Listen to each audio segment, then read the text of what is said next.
პირველი აგური ერთად დავდევით აქ.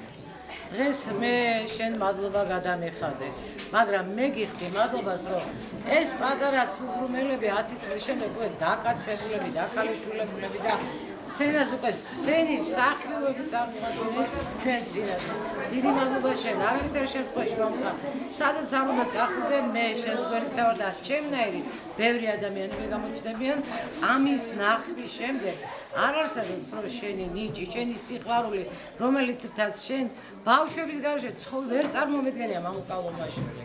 ის ამათი ცხოვრობს, ამათი სულთქავს და ძალიან ხოთ კიდე ყველას ვისაც მიუწვდა ხელი დაუდგეთ გვერდში და ახალი უკეთესი შენობა ვადახოთ ორი თეატრი გამართულია და იგივე ექნება და უკეთეს გააკეთებს.